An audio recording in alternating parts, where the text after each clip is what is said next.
Welcome back to Against the Fade with a new episode of Straight Sets.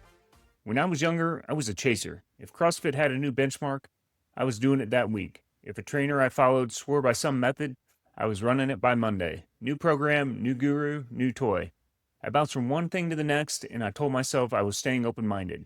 Now here's the thing. At 25, that's not a mistake. That's tuition. We've got time, we've got runway, and bouncing around teaches us movement, teaches us our own bodies, and teaches us what we like. We're trying to learn a lot, we're trying to absorb a lot, and sometimes we're trading the build. And that's a fair trade when the clock is not on us yet.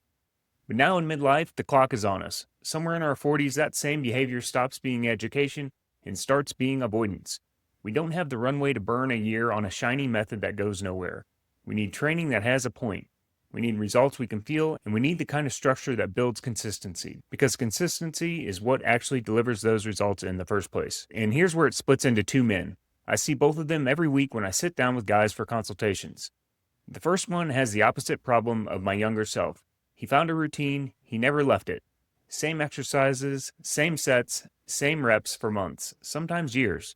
He's disciplined, he shows up, and he's completely stalled. The workout stopped working a long time ago because nothing about it ever changed. Then the second man is me at 25. Except now, he's 47, still chasing, still watching a video mid-workout thinking, should I be doing this instead? Always in motion, never on a plan. He mistakes variety for progress. Here's what took me a long time to see. These two men look like opposites. One never changes anything, the other changes everything constantly. But they've got the exact same problem. Neither one is changing the stimulus on purpose.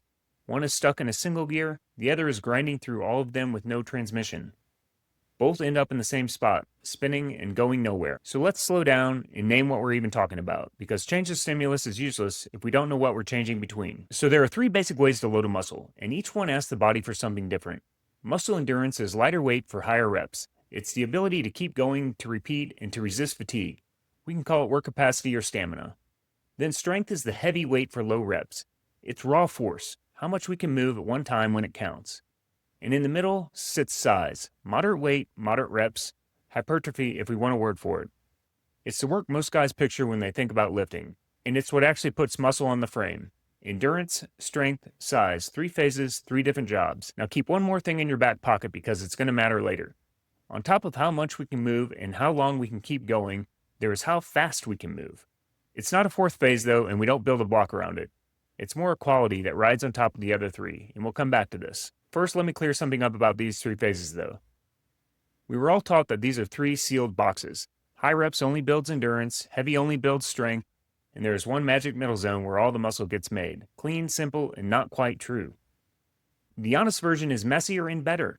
Muscle gets built across a wide range of reps, from heavy all the way down to surprisingly light, as long as we make those sets hard. The size zone is not a locked door, but the 2 ends still need their own specific work.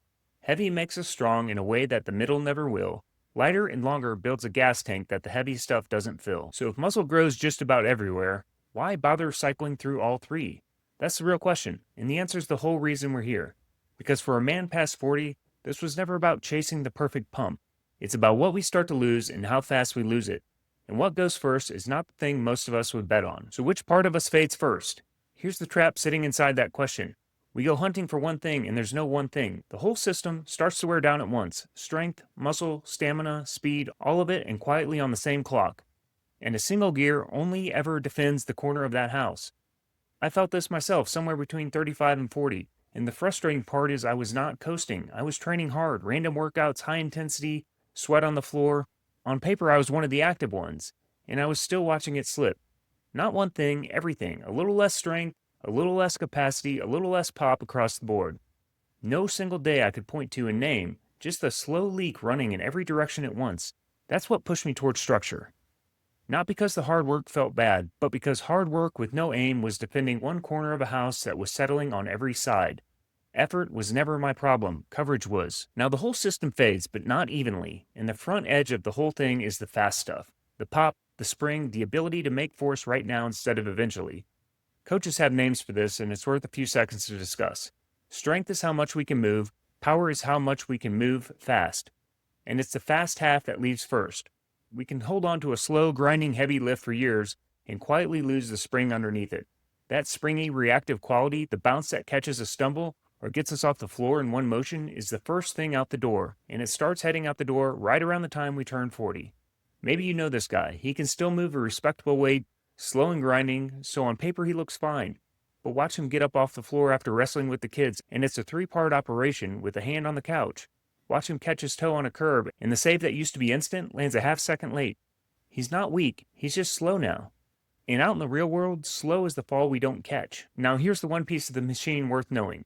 We are built with slow fibers and fast fibers, and it's the fast ones along with the springy, elastic wiring that fires them that we start to lose first after 40. Left alone, the whole system drifts slower, softer, smaller, all at the same time. And this is the part that changes everything. A single gear cannot defend a whole system.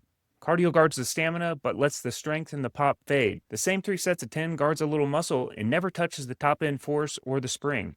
And here's the one thing that got me, because it was me. Even brutal, random, sweaty training does not cover the whole system. Not if it never loads truly heavy on purpose, never moves truly fast on purpose, and never comes back to the same handful of movements we actually run our lives on. And to be clear, defending that fast end is not permission to go chase the flashiest thing in the gym. Like we said last time, the explosive work is earned, not bolted on. Foundation, then flash. And we'll get to exactly where that fits in a minute. The last episode we named those patterns: squat, hinge, lunge, push, pull, and everything the core does to hold us together under load. That's the what. This episode is the how much and how fast and when. Because protecting the whole system means training all of those patterns across the whole range. Heavy for part of the year, fast for part of it, long and light for part of it. Nothing in the house gets left alone long enough to settle. So the real question was never which phase builds the most muscle. It's how do we cover the whole system on purpose across a year so nothing fades in a corner we forgot about. And that's where we'll go next. So here's the plan. And it's simpler than the science made it sound. We don't chase all 3 at once. That's the mistake most of us make the moment we finally decide to get serious. We try to get stronger, bigger, and better conditioned all in the same week, and we end up nudging all 3 and moving none of them. So we stop splitting our attention. We pick one quality to lead, we drive it hard for a few weeks, we let the other 2 idle in the background on just enough work to hold their ground, and then we rotate. One focus at a time, on purpose, in blocks. So now which order do we go in? There's no sacred sequence here.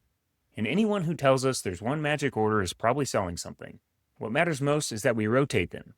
But there's a smart on-ramp, especially for a man coming back after some time away, and it's the one I coach with beginners.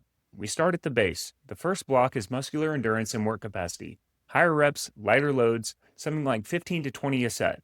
This is the unglamorous one, and it's the one everybody wants to skip, but we don't skip it. This is where we build the gas tank, where the tendons and the joints relearn how to take a load, and where we groove the movements light before we ever ask them to go heavy. It's the floor the other 2 blocks are going to stand on. From there, we move to size. Moderate loads, moderate reps, the 8 to 12 rep range. This is the block that puts muscle back on the frame and sets us up for moving heavier loads. And then we move to strength. Heavier loads, lower reps, roughly 3 to 6%. This is where we build the raw force and the quality that holds the line longest as we age.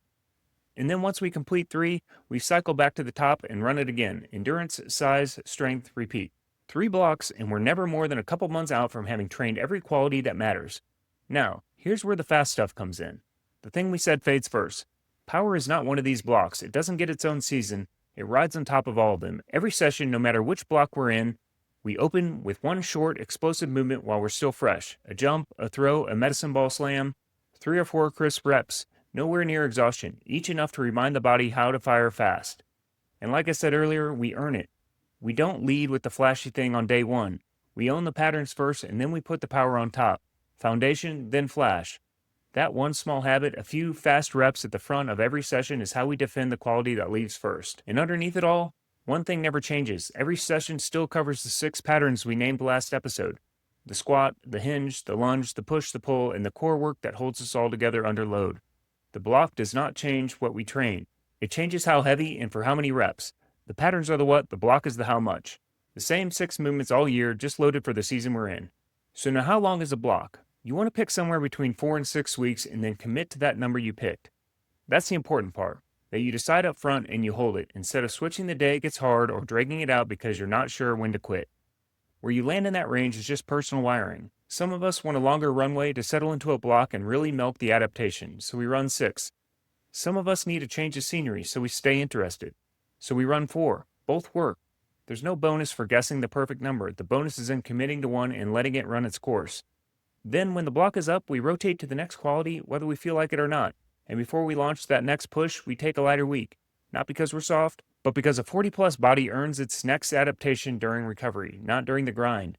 The down week is not a break from the plan, it's a part of the plan. Alright, so here's one thing we can do this week.